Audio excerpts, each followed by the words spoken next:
ठीक है, teachers well learn सबके बाद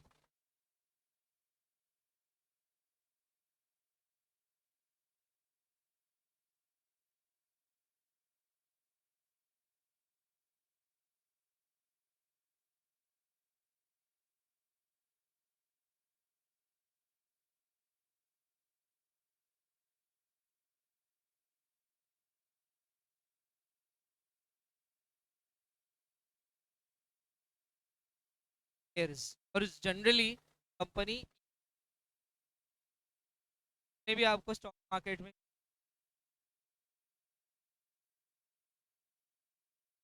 कम मिल करती इशू कम, लेकिन सबसे कॉमन अगर कुछ shares are issued general public, तो ये कंपनी कौन सी है? मैं अभी हाल प्राइवेट कंपनी बात कर, talking only about public company को बेच रही जनरल, ऐसे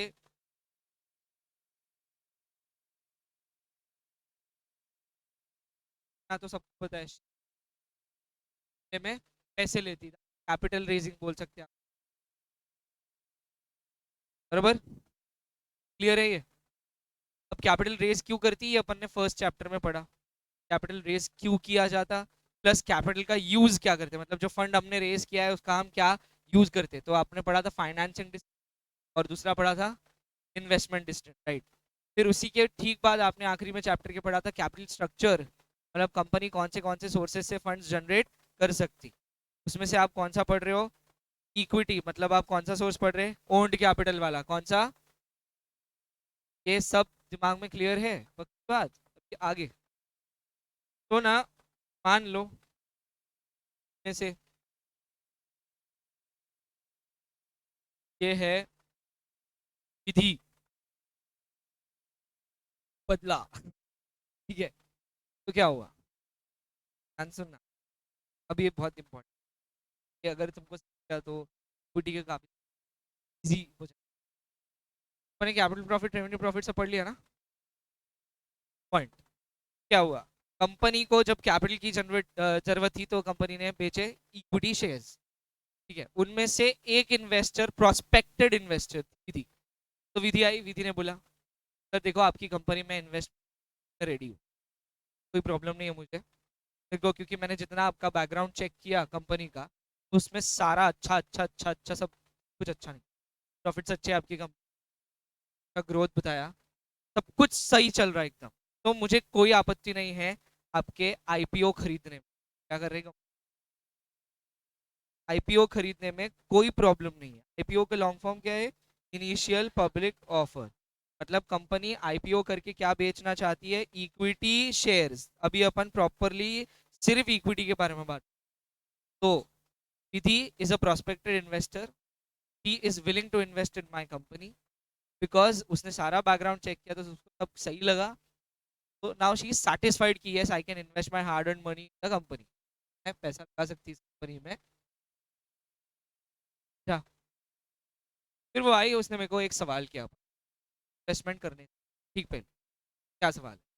तो शी क्वेश्चंस की, सर देखो मैं पैसे दे रही हूँ आपको, रीजन अभी सब कुछ सही चल रहा मेरे लिए, ज़्यादा खर्चे नहीं, शादी बहुत दूर है, ठीक है, घर पे कोई मेडिकल इमरजेंसी दिख नहीं रही, कोई ऐसा फिक्स कॉस्ट का खर्चा नहीं है मेरे को कोई, तो मतलब मेरे पास में अच्छी खासी सेविंग्स है बोले सर, तो मैं ये सेविंग्स इन्वेस्ट, तो इसके लिए मैंने आपकी कंपनी चूज की कि आपकी कंपनी का आईपीओ लॉन्च हो रहा है, मैं आईपीओ में। बोले सर लेकिन मेरा एक डाउट है, डाउट ये है कि मैंने आपको आज पैसे दे दिए और आपके मैंने शेयर्स खरीद लिए, ठीक है, आज आपको जरूरत है तो आपने पैसे ले लिए अपनी कंपनी चलाने के लिए, और मेरे को आपने दे दिया शेयर्स, अब हिस्सेदार बना लिया। लेकिन सर कल को अगर मुझे कोई मेडिकल इमरजेंसी आ जाती, नहीं आनी चाहिए लेकिन फिर भी आ जाती, कोई कारण से आ जाती, या फिर कोई और इमरजेंसी आ जाती जहां मुझे पैसे लगते, तो सर मैं आपके पास आऊंगी, आपको ये शेयर दे दूंगी, आपने मेरे पैसे वापस दे देना। मैं उसको बोला ही, क्या बोला?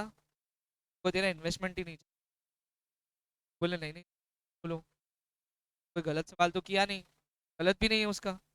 आज पैसे दे रही, कल उसको जरूरत पड़ी तो उसको पैसे भी तो मिलने चाहिए ना, बराबर है कि नहीं?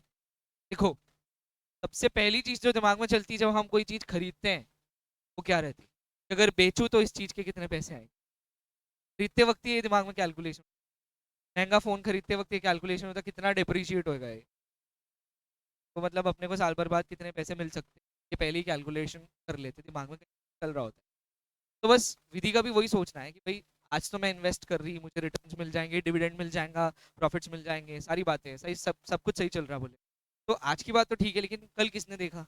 कल अगर मेरे को इमरजेंसी हो गई और मेरे को ये पैसों की जरूरत है, बहुत ज्यादा जरूरत है, तो मैं आपके पास आऊंगी, अपने शेयर्स वापस बाय कर लेना और मेरे पैसे वापस दे देना। मैंने बोला ऐसा पॉसिबल, क्योंकि आपने मेरी कंपनी का हिस्सा खरीदा है, और ये हिस्सा खरीदना मतलब आप बन गए उतने हिस्से के ओनर। क्या बन गए? ओनर बन गए। तो आपको वो हिस्सा वापस कंपनी को बेचते आएगा, इसकी कोई गारंटी नहीं है। कंपनी बायबैक की गारंटी नहीं लेती, ये शेयर्स आपसे वापस खरीद लेंगे जब आपको जरूरत होगी, इसकी कोई गारंटी कंपनी नहीं।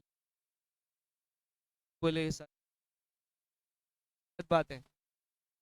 सटीक विधि यही है, इन्वेस्ट करना है तो कर, नहीं इन्वेस्ट करना है, कोई जबरदस्ती नहीं। Offer, you can invest if you want, you can not, okay.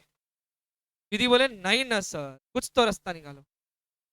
फिर मैंने उसको एक चीज और समझा, बोला देख, तूने खरीदे इक्विटी शेयर्स, क्या खरीदे? इन शॉर्ट, समवेयर तूने मेरे एक बड़े से केक का एक छोटा सा हिस्सा अपने पास खरीद लिया। बोला तो एक बार केक खरीद लिया तो वापस होता क्या? फिर दीदी बोले, सर आप फिर वही बात कर रहे हैं, आप मेरे मतलब की बात करो। तो सुन तो ले, तो ये केक तो मैं वापस खरीदूंगा नहीं, तब ये शेयर तो मैं वापस खरीदूंगा, लेकिन तेरे पास में एक ऑप्शन है। क्या ऑप्शन? तू जाकर मार्केट में ये शेयर सेल कर सकती। क्यों? कि मेरे कंपनी की फेम अच्छा है, नाम अच्छा है, रेपुटेशन अच्छा, प्रॉफिट्स अच्छे हैं, सब कुछ अच्छा है, मतलब मेरी कंपनी मार्केट में फेमस है, पब्लिक में फेमस, तो तेरे शेयर्स बहुत इजीली मार्केट में बिक जाएंगे। तो मैंने उसको अश्योरेंस दिया। तो बोले सर उससे क्या हो जाए? तो तू जब मार्केट में बेचने निकालेंगी तो इजीली तुझे मेरी कंपनी के लिए एक बायर मिल जाए। तो बोले सर फिर आप ही क्यों नहीं खरीद लेते? फिर वही बात। मैं बोला देख, मैंने तुझसे पैसा क्यों लिया? क्योंकि मुझे ये पैसा फिक्स कैपिटल में डालना था। तो अगर तू पैसा वापस मांगेगी और मैं तेरे को ये अश्योर कर दूं कि जब मांगेगी तब वापस दे दूंगा, तो मुझे वापस से कोई ना कोई एसेट बेचनी पड़ेगी, पैसा आएगा, फिर मैं तुझे पैसे लौटा, तो मैं ये बार बार नहीं कर सकता। तो इसके लिए मैंने तुझसे जो अमाउंट लिया है वो एक लंबे ड्यूरेशन के लिए लिया है, जहां पर मैंने ये मेंशन नहीं किया कि कितने वक्त के लिए मैंने ये पैसा लिया है और कब मैं ये पैसा वापस करूंगा। ये कोई अश्योरेंस मैं डे वन को नहीं दे सकता। जब कंपनी के पास सफिशिएंट फंड्स आ जाएंगे, कंपनी सक्सेसफुल हो जाएंगी, हो सकता कंपनी करेंगी, तब तेरे शेयर्स को हम वैल्यू दे सकें। लेकिन फिलहाल तू ये समझ के चल कि ये पैसा तू कंपनी के पास जो दिया है तूने, भूल जा, ये तुझे वापस मिलना नहीं है। और कंपनी ने भी तेरे साथ कोई धोखा नहीं किया, कंपनी ने तुझे अपना हिस्सा बेच दिया है, अब तू इस हिस्से का कुछ भी कर सकती। चाहे क्या? पक्का। पीछे एक एग्जाम्पल डाल रहे हैं। तो मेरे को एक लैंड पसंद आई, लैंड थी 44,000 स्क्वायर फीट, तब पूरे 1 एकड़। ठीक है, चार अलग अलग लोगों ने मिलके खरीदा। तो पहले तो इन्होंने पूरे एक साथ बाय किए, क्या क्या, लेकिन बाद में इन्होंने ऑन रिकॉर्ड अपने अपने हिस्से को इंडिविजुअल हिस्सा घोषित कर दी, जिसको आम भाषा में प्रॉपर्टी की वाटनी कर दी। वाटनी में इंडिविजुअल शेयर निकाल दिया। तो एक के हिस्से में आए 11,000, हिस्से में 11,000, हिस्से 11,000 स्क्वायर फीट। पक्का। अब ए का अपने हिस्से पे अधिकार है, तो ए अपना हिस्सा इंडिविजुअली सेल कर सकता है क्या? यस और नो? ये इंडिविजुअल सेल करना समझा क्या तुमको क्या मतलब है? क्या मतलब है? देखो, जॉइंटली खरीदा था, और अगर ये जॉइंट प्रॉपर्टी होती तो फिर बी, डी और सी से भी एक बार पूछना पड़ता था। लेकिन मैंने उसके बीच में एक चीज डाली। वो क्या डाली कि इन्होंने आपस में डिवीजन कर दिया है, बांटनी कर चुके, मतलब इन्होंने बांट दी है प्रॉपर्टी, सबको अपना अपना हिस्सा दे दिया है। क्या कर दिया? दे दिया।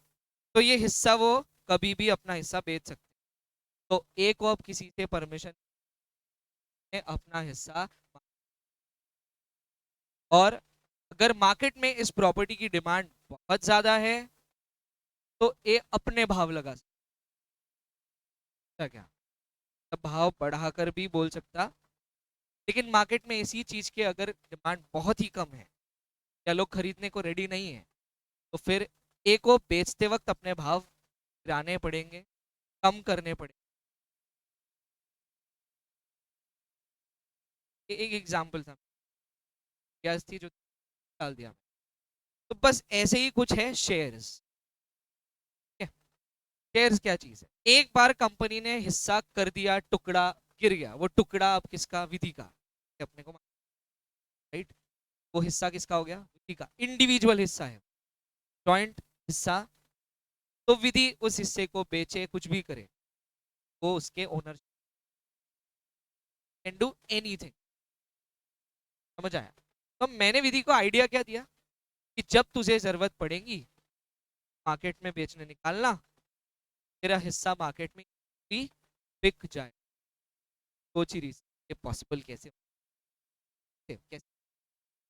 जवाब देने की। तो मार्केट में बहुत सारे मोबाइल डीलर्स हैं, ठीक है? मोबाइल के बहुत सारे। अब ये डीलर्स क्या करते हैं? ये दोनों चीजों में डील करते हैं, एक फ्रेश फोन्स में भी और सेकेंड हैंड में भी। चाहे क्या पॉइंट यहाँ अभी फिलहाल लेना देना। अब तो ए को अपना कोई फोन बेचना है, तो वो जेड नाम के डीलर के पास ने बोला, गाइस, जेड क्या करेगा? सामने ढूंढेगा एक बायर। क्या ढूंढेगा? पी नाम का एक बायर। उसको जैसी बायर मिल गया, जेड फोन बायर को बेच देगा, को बेच देगा। पी से आ जाएंगे पैसे, खुद का कमीशन काट के वापस ए को अपने पैसे। नॉर्मल है। तो इसमें आप मोबाइल डीलर के पास ही क्यों जाते? क्योंकि वो स्पेसिफिकली सिर्फ उसी उसी चीज में ट्रेड कर रहा। Specifically he is a trader only in mobile phones. तो उसके पास में बहुत सारे लोग होते हैं जो हो जाते भी, और बहुत सारे लोग हैं जो बेचने। तो द मोबाइल डीलर का shop is a place where the seller meets the, और you may say the buyer meets the seller. ठीक है? सेलर मीट्स द बायर, और even buyer meets the, both ways, जैसा भी बोलना है बोल सकते हो। अब इसमें मैं शौकीन है, तो मुझे अभी रिसेंटली एक अच्छा डिवाइस S22 Ultra पसंद आया। और पसंद आने के दो कारण। एक, यूजफुल डिवाइस है ऐसा मुझे लगा। दूसरा कारण ये था कि S23 Ultra आ चुका है, तो जिस वजह से S22 के रेट्स कम हुए होंगे, मेरा सोचना है। तो मैंने, मतलब, ऐसे ही किसी डीलर को बोल कर रखा। क्या बोल कर रखा? मुझे second hand phone S22 Ultra, मैं उसको बता दिया ये वाला ही डिवाइस चाहिए। अगर आपके पास आता है मुझे याद कर लेना।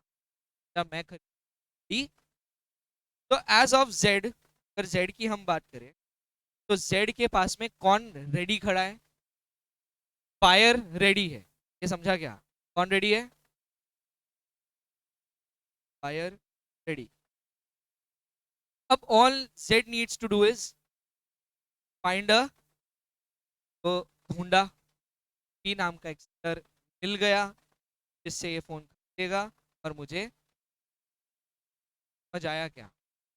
यही ठीक करेंगे, भी यही करेंगे। दीदी स्टॉक मार्केट पर रिक्वेस्ट डालेंगे, कि मुझे अपने सो एंड सो कंपनी, मेरी कंपनी के शेयर, तो विधि को मेरी बेचना है, की रिक्वेस्ट किसको देंगी? Stock market. भाई मुझे स्टॉक मार्केट का काम क्या है? सामने एक बायर ढूंढना। स्टॉक मार्केट के पास हमेशा बायर्स रेडी होते हैं, हमेशा रेडी होते हैं। एक ब्लू चिप कंपनी के लिए हमेशा बायर रेडी। ब्लू चिप का मतलब होता है कि बहुत अच्छी कंपनी, बहुत फेमस है, बहुत नाम अच्छा है, प्रॉफिट है, और डिविडेंड भी अच्छा डिस्ट्रीब्यूट करती है, कहीं कोई कंट्रोवर्सी में इन्वॉल्व, तो हमेशा स्टॉक मार्केट के पास एक बायर अवेलेबल होता। तो जैसी विधि रिक्वेस्ट देती ऊपर स्टॉक मार्केट के, स्टॉक मार्केट सामने बायर ढूंढ लेता और तुरंत विधि का ऑर्डर प्लेस हो जाता। तो विधि के शेयर्स चले जाते उस बायर के पास, और बायर से विधि को आ जाते। मजा आया? ऐसे होता। तो मान लो कनक, कनक ने मेरी कंपनी के बारे में काफी नाम, कनक ने ये कंपनी में कर सकते, ऐसे पड़े अपने पास, लगा देते। तो कनक डायरेक्ट मेरे पास आई, मेरे पास मतलब कंपनी के पास, मैं बोला सर शेयर्स चाहिए, बहुत है मेरे पास। मैं बोला कनक, आईपीओ करने को बहुत समय हो चुका, और अब मेरी कोई इच्छा नहीं है और शेयर्स डाइल्यूट करने की, और शेयर्स, तो मैं गलत दरवाजे पर नॉक, कनक बोले ऐसा है मेरे पास। मैं बोला एक काम कर, तो स्टॉक मार्केट के वहां पर एक रिक्वेस्ट दे दे कि तुझे मेरे शेयर्स बाय करने की, हाँ? तो कोई अगर सेलर होगा तो शेयर्स जाएंगे, सेलर नहीं होगा तो स्टॉक मार्केट सेलर ढूंढेगा और तुझे अरेंज करके देगा। यही चीज जो मोबाइल वाले ने बताया क्या। तो कनक ने रिक्वेस्ट किसको? Stock market, to buy the same shares which Vidhi wants to, क्या सेलर को बायर और को। तो स्टॉक मार्केट का एक definition, stock exchange is a market place where it's a seller with the, या फिर it arranges meeting of seller with the buyer. तब बेचने वाला और खरीदने वाला, नहीं लिखना नहीं है, कुछ भी नहीं लिखना, सिर्फ ये जो भी आज स्टोरी अपन पढ़ रहे हैं, आपको दिमाग, इसी पे बेस बहुत सारे पॉइंट्स क्लियर हुआ क्या? हाँ, इससे एक बात सीखने क्या, कि जिन शेयर्स की हम बात करें that is equity share. Equity shares एक मार्केटेबल इंस्ट्रूमेंट, क्या है? मार्केटेबल। दूसरा, इक्विटी शेयर एक ट्रेडेबल इंस्ट्रूमेंट भी है। और तीसरा, इक्विटी शेयर ट्रांसफरेबल। मार्केटेबल का मतलब इक्विटी शेयर्स बेचकर फंड रेजिंग किया जा सकता है, तो इसको बोलते हैं मार्केट। दूसरा, जब विधि ने शेयर्स बेचे कनक को, विधि ने उसमें भी पैसे बनाए। याद होगा कल तो एक इनकम वाला आपने पॉइंट पढ़ा था। इनकम में मैंने दो इनकम्स बताई थी शेयर्स के ऊपर, एक बताया था डिविडेंड और दूसरा बताया था कैपिटल एप्रिसिएशन, याद है? और इसका अपने डेफिनेशन है, रिपीट नहीं करेंगे। हम बात करें इसकी, तो विधि ने मेरे शेयर्स मान लो 200 में खरीदे थे मुझसे, और उसने मार्केट में जब कनक को बेचे तो she could have sell that shares at 450, तो उसने बेच दिए कितने में? 450 रुपए में शेयर्स बेचे। क्या पैसे बनाए उसने? हाँ, 200 के शेयर पे 250 रुपए प्रॉफिट बनाया, 450 में बेच। तो 250 का तो कैपिटल एप्रिसिएशन मिल गया, प्लस डिविडेंड जो अभी तक उसको मिला वो, तो विधि ने प्रॉफिट में एग्जिट कर लिया। और अब ये शेयर्स किसके नाम पर ट्रांसफर हो गए? Shares are marketable equity shares, tradable है इक्विटी शेयर्स, और तीसरा ट्रांसफरेबल है इक्विटी शेयर। ये समझ आया क्या? ट्रेडेबल का एक और रीजन है कि स्टॉक मार्केट पर जो शेयर्स लिस्ट होकर ट्रेड होते हैं, जिसमें लोग बहुत फ्रीक्वेंटली ट्रेड करते हैं, जैसे कल मैंने XYZ एक कंपनी के शेयर्स 10 सेकंड में मेरा ट्रांजैक्शन, मैंने बाय का ऑर्डर प्लेस किया, अकाउंट से पैसे कटे, तुरंत 10 सेकंड के अंदर बाय हो गया, और एक SMS भी आ गया, और order is executed, so and so company by हो चुके, और मेरे अकाउंट से तुरंत पैसे भी कटे विद इन 10 सेकेंड्स, मतलब मिनट भी नहीं है, 10 सेकंड में ये सब कुछ काम हो गया। इसका मतलब 10 सेकंड में क्या क्या हुआ था? 10 सेकंड में ऑर्डर प्लेस हुआ था बाय का, तो 10 सेकंड में एक ऑर्डर प्लेस हुआ होगा सेल का भी, क्योंकि मैं कब बाय कर सकता? जब कोई सेलर हो, जब सेलर ही नहीं है तो मैं बाय कर सकूंगा? आया क्या? कोई प्रॉब्लम है? 3 वर्ड याद रखने हैं, ट्रेडेबल और ट्रांसफरेबल, बताऊंगा और बात। अब भी एक लास्ट, कि जो ये महंगे फोन खरीदने वाले रहते जिसको फ्लैगशिप फोन के साथ में एक दिक्कत है। दिक्कत क्या है? ये खरीदते टाइम तो महंगा खरीद लेते हैं, बेचते टाइम दिक्कत जाती। दिक्कत क्या जाती? सेलर तो रहता, बायर अवेलेबल नहीं रहता टाइम पर। तब जब बेचना है तुरंत, तब बायर अवेलेबल नहीं है। किसी का डाउट ही यही है। बोले सर जब मुझे बेचना है, तब अगर मान लो बाय चांस बायर नहीं, तो जब शेयर्स बेचने हैं तब आसानी से कनक तो मिल गई, लेकिन बाय चांस अगर ऐसा हुआ सर कि मार्केट में कोई बायर अवेलेबल नहीं है, तब तो मैं फंस गई ना सर। तब मुझे पैसे कौन देगा? ध्यान से सुनना आप। जिसको फोन बेचना है महंगे वाले, मेरा महंगा, तो बेचने गया जब, तो मैंने उनसे डायरेक्ट पूछा, फोन वाले डीलर से, क्या है क्या कोई बायर? बोले आपको कितने में बेचना है? 65,000 में मुझे मेरा फोन बेच। तो वो बोले देखो फिलहाल करंटली मेरे पास में कोई बायर अवेलेबल नहीं है। बोला यार भैया बहुत अर्जेंट जरूरत है, या तो दूसरा फोन खरीद वट, देखो ना क्या जुगाड़ कर सकते।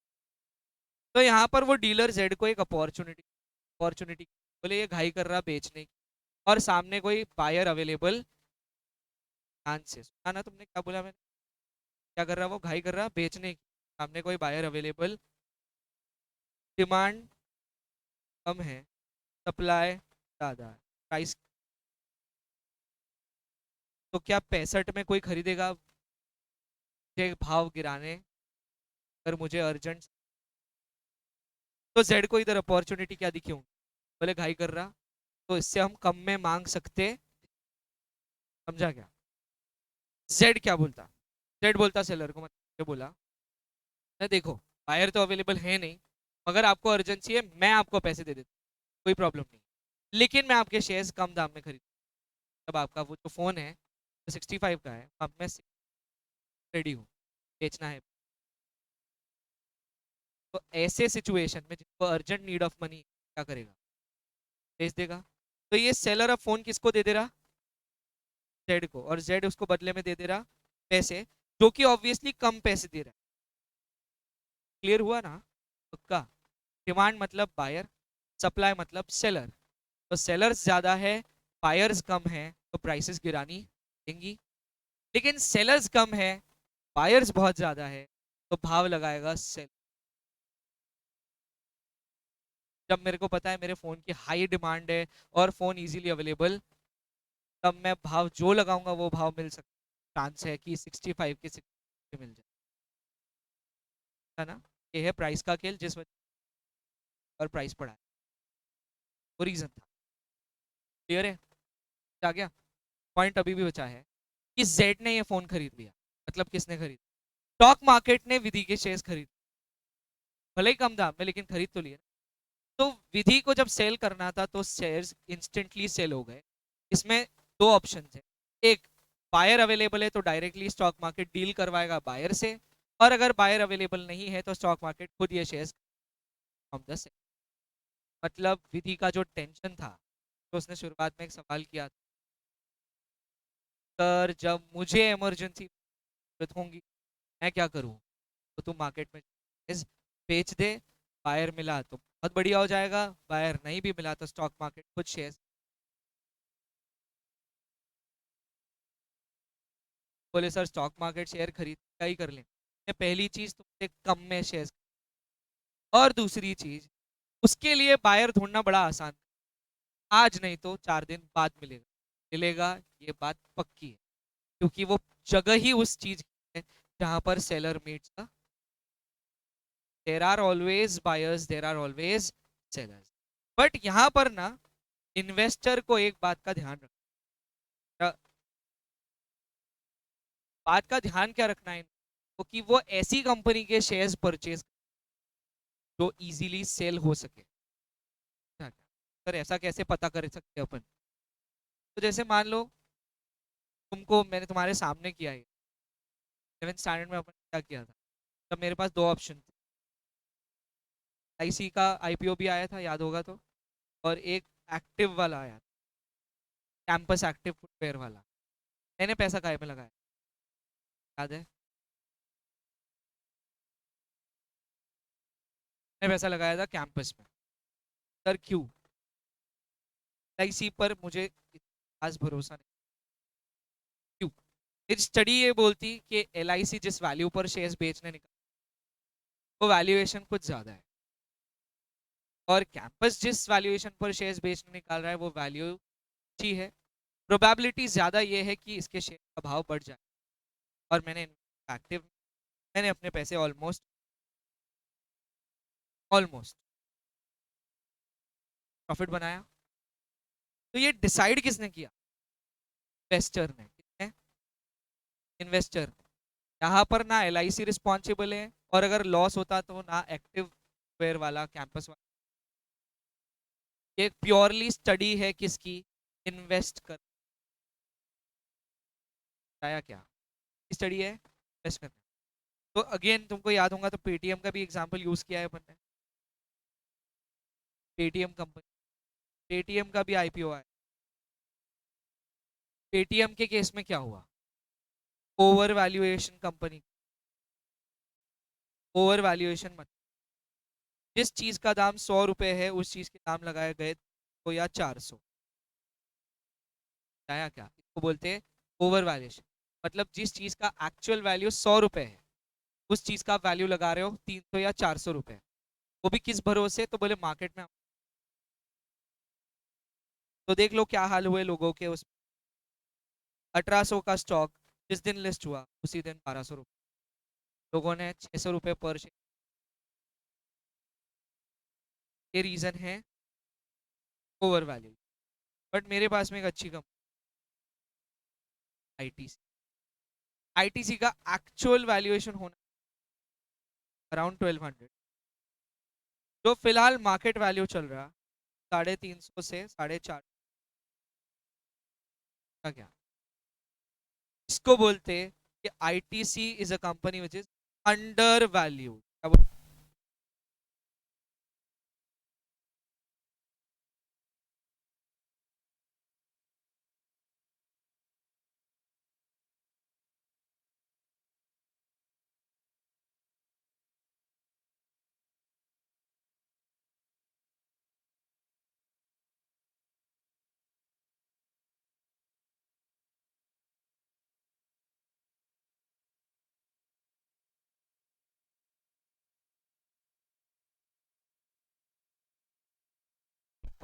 उसका वैल्यू अभी कितना है? कम है। फिर से ओवर वैल्यूएशन और अंडर वैल्यूएशन, ये खेल है जहां पर इन्वेस्टर डिसीजन लेता। तो इन्वेस्टर स्टडी कर रहा, अगर उसको ये समझ आ गया, जैसे पेटीएम के लिए मुझे ये कंपनी बहुत ओवर वैल्यूड है, और मैं बोल रहा हूँ on the other hand ITC is the company which is under valued. Under valued, तो ओवर वैल्यूड का मतलब क्या है? 100 रुपए की चीज को आप 400 में बेच रहे हो। और अंडर वैल्यूड का मतलब क्या है? 400 की चीज को आप 100 में बेच रहे हो। समझ रहा ना? तो ITC जैसी कंपनी में इन्वेस्टमेंट करना सही है गलत है? सही है। रीजन इसमें मेरे 2 पॉइंट्स कवर होते हैं।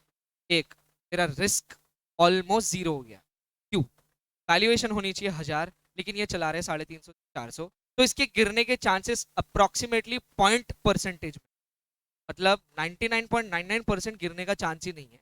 बहुत कम चांस है कि इसका प्राइस गिरेगा, क्योंकि ऑलरेडी ये कंपनी ने अपना वैल्यू कम बताया है जबकि इसका वैल्यू दार है एक्चुअली। तो इसका गिरने का चांस नहीं। लेकिन वही पेटीएम का वैल्यूएशन 1800 है क्या? एक्चुअली नहीं, ओवर वैल्यूड थी वो। वैल्यूएशन होना चाहिए था 700-800 रुपए। वैल्यू किया कितने पे? 1800 रुपए पे। और अगर मैं 1800 रुपए पे वो शेयर खरीदूं तो सबसे ज्यादा मतलब 99.99% चांस है कि 1800 का शेयर करेक्शन में 700-800 का हो जाए, जो ऑलमोस्ट हुआ है। 1100 क्या शेयर आ भी गया है ना? ये वो स्ट्रैटेजी है जिसपे इन्वेस्टर इन्वेस्ट कर, वो चेक कर सकता है कि what the company over valued और way the company under valued और नॉट। इस बेसिस पे वो अपना डिसीजन है। लेकिन अगर नुकसान खाता है, फिर वो चाहे ITC हो, चाहे पेटीएम, चाहे एक्टिव, कोई भी कंपनी हो दुनिया में जिसके शेयर्स में उसने पैसा लगाया है, अगर वो लॉस मेकर है तो उस लॉस के लिए वो कंपनी को जिम्मेदार नहीं ठहरा सकता, वो खुद पर्सनली जिम्मेदार रहेगा। क्योंकि म्यूचुअल फंड की एड जब भी आती तो it is subject to market risk. और आखिरी में एक लाइन लिखा होता है, please read the documents carefully before. तो ये जिम्मेदारी किसकी? तो क्या मैंने विधि को फोर्स किया? विधि को मैंने क्लियर पिक्चर दे दिया तो ये ऐसा है, कुछ भी हो सकता, कुछ बोलते नहीं आप। तो अगर विधि पैसा लगा रही तो वो किसके रिस्क पर पैसा लगा रही? At her own, not at my risk. अब इसमें अगर 200 के 250 मिलते हैं तो उसका प्रॉफिट, 200 के 150 मिलते हैं तो उसका ऑप्शन है बेचना है कि नहीं बेचना है या होल्ड करना है। आया? क्लियर है? प्रॉब्लम है? सवाल पूछने तो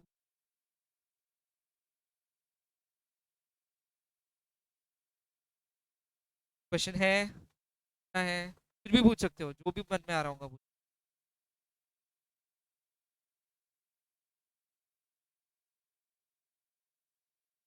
हाँ, जिसके शेयर है वो डिसाइड करेगा कि उसको अपना प्रोडक्ट कितने में बेचना है।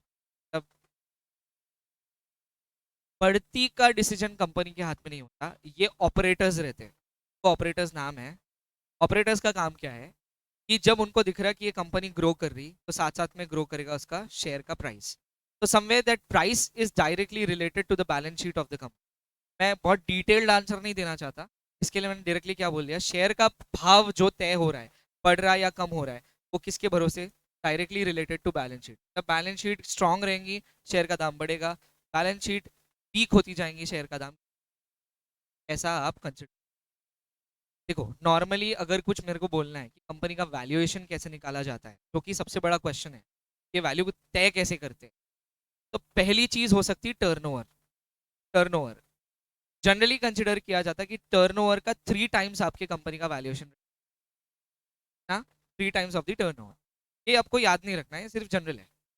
10 करोड़ कंपनी ने लास्ट ईयर सेल किया, तो इस करोड़ अगर कंपनी फंड इस अगर साल कंपनी फंड रेजिंग करना चाहती है तो वो किस वैल्यूएशन पे करेंगी? 30 करोड़ के। कैसे? 10 crore into 3, that comes to 30 crore का वैल्यूएशन। क्या क्या अभी ये नॉर्मल है, हाँ जनरल है। ये ज्यादा भी हो सकता है, कम भी हो सकता है, डिपेंड, क्योंकि कंपनी का बेसिक बिजनेस क्या है उसके ऊपर भी वेरिएशन के वेरिएशन रहे। दूसरा फैक्टर है प्रॉफिट।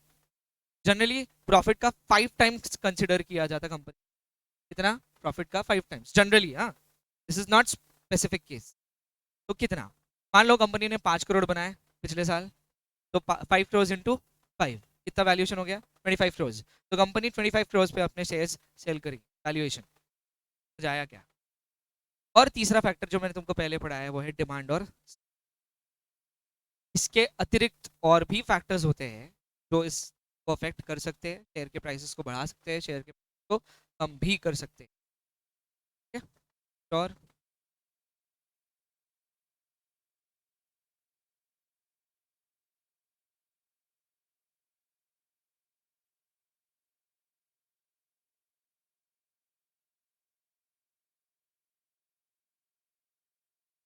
स्टॉक मार्केट पैसे कैसे बनाता है? स्टॉक मार्केट का काम पैसे बनाना नहीं है, स्टॉक मार्केट का काम है लिक्विडिटी मेंटेन करना मार्केट।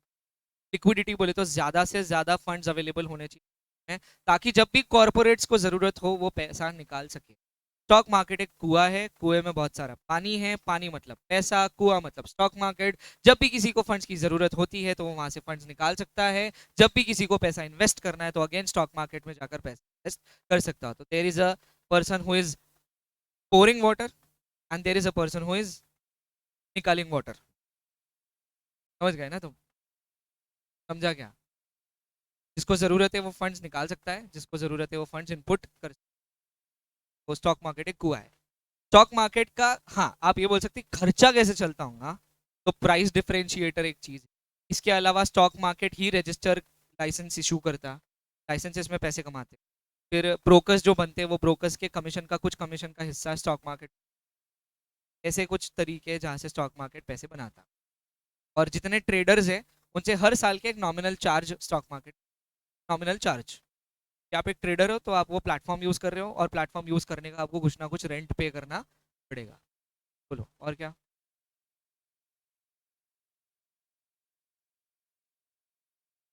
प्राइस कैसे डिसाइड करेंगे? ओवर वैल्यूड है कि अंडर वैल्यूड है, depending upon number of assets and amount of asset.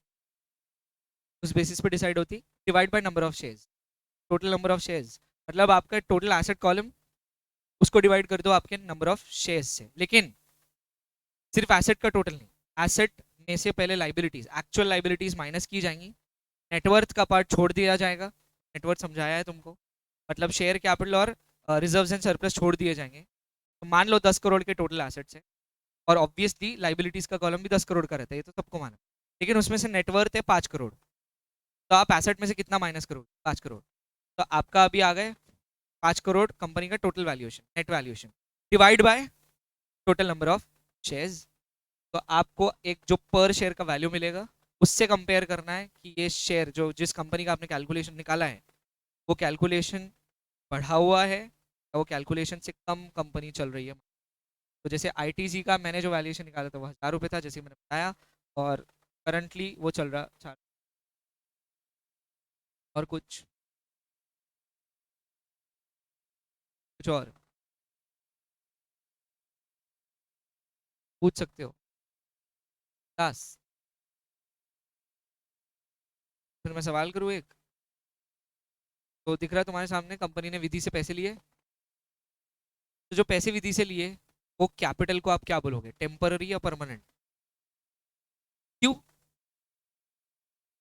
Company वो तब तक वापस नहीं करेंगी जब तक कि कंपनी बाय बैक नहीं करती खुद से, इच्छा से, बाय विल, क्या क्या, तब तक के कंपनी वो शेयर्स बाय नहीं कर। तो अगर इन्वेस्टर को पैसों की जरूरत है तो वो शेयर्स कहाँ जाके बेच सकता है? समझ आया क्या ये? पक्का समझ आया? इसमें कोई प्रॉब्लम है? देख लो, इसी मार्केट को बोलते हैं सेकेंडरी मार्केट, और जब विधि ने डायरेक्टली कंपनी से शेयर्स बाय किए थे उसको बोलते हैं प्राइमरी मार्केट। क्या क्या, स्टॉक मार्केट वाला जो हिस्सा है, जो डीलर वाला हिस्सा है, जहाँ फोन सेकेंड हैंड बिक रहे हैं, वो कौन सा मार्केट है? सेकेंडरी मार्केट है। और जहाँ आपने डायरेक्टली कंपनी से एक नया फ्रेश डिवाइस खरीदा, वो क्या है? Primary market. मतलब आपने जब कंपनी के आईपीओ में शेयर्स परचेज किए, जैसा कि विधि ने किए थे, तब वो बोला गया प्राइमरी मार्केट। और जब कनक ने विधि से शेयर्स परचेज किए, तब वो बोला जाएगा सेकेंडरी मार्केट। आया क्या? और कुछ का? और एक सवाल करूँ क्या? का? तो इक्विटी शेयर्स ट्रेडेबल सिक्योरिटी है या नहीं? ट्रेडेबल है या नहीं है? इक्विटी शेयर्स ट्रेडेबल है कि नहीं है? बताया तो था अभी थोड़ी देर पहले। इक्विटी शेयर्स मार्केटेबल भी है, ट्रेडेबल भी है और ट्रांसफरेबल भी है। समझ आया क्या? इसका एक मतलब निकाला जा सकता है क्या, प्रेफरेंसेस क्या होंगे? सिर्फ ट्रेडेबल नहीं है, कि प्रेफरेंस शेयर्स मार्केटेबल है, ट्रांसफरेबल भी है, क्योंकि वो शेयर्स है और शेयर्स का बेसिक नेचर ही क्या है? ट्रांसफरेबिलिटी। आपने पॉइंट पढ़ा है फीचर्स में, 9th नंबर का शायद, 8th या 9th नंबर, राइट? ट्रांसफरेबल तो रहते ना। और अपन ने बात प्योरली किसकी, कौन से कंपनी की पब्लिक की। तो पब्लिक कंपनी का कोई भी टाइप का शेयर है वो तो ट्रांसफरेबल होता ही है। तो आप ये नहीं बोल सकते वो ट्रांसफरेबल नहीं है। पॉइंट इज वो ट्रेडेबल नहीं है। क्यों? इक्विटी शेयर्स जब ट्रेड होते तो उसका मार्केट प्राइस फ्लक्चुएट होता, चेंज होता। लेकिन प्रेफरेंस शेयर्स जब ट्रेड नहीं होते हैं तो मतलब उसका मार्केट वैल्यू भी चेंज। प्रेफरेंस शेयर्स जिस वैल्यू पर इशू किए जाते हैं उसका वैल्यू हमेशा उतना ही देखने मिलता है, लेकिन इक्विटी शेयर्स का वैल्यू चेंज होता। जैसे एग्जाम्पल लास्ट, एमआरएफ टायर्स के जो शेयर्स है वो 2000 से पहले करीबन कुछ 5000 के भाव, 2000 ईयर, 2000, 2001 से लेकर 2005 में भी, या 1995 से लेकर 2000, इस रेंज में 5000 का शेयर था, ठीक है? एक शेयर 5000 रुपए का। आज क्या भाव है? 90,000। 85 to 90,000 रुपीज का एक शेयर, सिंगल शेयर। उन्होंने स्प्लिट नहीं किया, कुछ नहीं किया। वो ट्रेडेबल है मगर ज्यादा ट्रेड नहीं होता, क्योंकि ट्रेड करने के लिए बड़ा इन्वेस्टर चाहिए, क्योंकि एक यूनिट भी खरीदना है तो 90,000 डालने पड़ते। नहीं समझा? बताया था ना, equity shares can not be purchased in fractions, you have to purchase at least a single unit or in the multiples of 1, that is 1 2 3 4 5 6। आप 5.5 नहीं खरीद सकते, नहीं 1.2 खरीद सकते। आपको पूरा एक सिंगल यूनिट खरीदना पड़ता है, या तो अगर दो खरीदने तो पूरे दो पॉइंट में खरीदे नहीं जा सकते, फ्रैक्शंस आर नॉट अलाउड। तो एक सिंगल यूनिट खरीदना है एमआरएफ का तो कितने का होगा? 80 से 90 हज़ार का। एक शेयर का वैल्यूएशन क्योंकि, हाँ समझ आया? वो कितने का था? क्या क्या? मेरे दादाजी ने खरीदे थे। क्या भी? कुछ पूछना मत, क्या कैसे, कुछ कुछ नहीं मालूम मेरे को।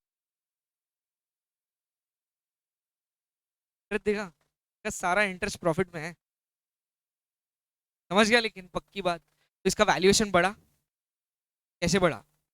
कंपनी ने ग्रो किया, वन साइड चली थी कंपनी, और इसका एक्चुअल वैल्यूएशन 50,000 से 1 लाख आएगा एमआरएफ का। वो कंपनी उतनी बड़ी, जबकि कॉम्पिटिटर्स है मार्केट में एमआरएफ का। कौन? ब्रिजस्टोन करके आते टायर, आपने ऐड देखा होगा टीवी। बहुत सारी टायर कंपनीज है, एमआरएफ भी एक टायर कंपनी। आपके जो 2 व्हीलर के टायर आते हैं ना, वो भी बनाते हो, ठीक है? हाँ। तो काफी महंगी कंपनीज है, प्लस काफी प्रॉफिट मेकर है, का मार्जिन बहुत तगड़ा है। कोई क्वेश्चन रह गया है? आया दिमाग में कुछ? नहीं पूछना है कुछ भी? ठीक है, जैसे पढ़ेंगे फिर तब पूछ लेना। बोल। हाँ, ये थोड़ा आउट ऑफ सिलेबस क्वेश्चन है, तो इसका जवाब मैं बाद में दूंगा। हाँ, कोई इससे रिलेटेड, टॉपिक से रिलेटेड कोई क्वेश्चन नहीं है, पक्की बात। तो जैसे ही फीचर्स पढ़ेंगे तब हम देख लेंगे। आज के लिए इतना ही, धन्यवाद। मंदिर आते हो तो बेल आइकन पे जरूर क्लिक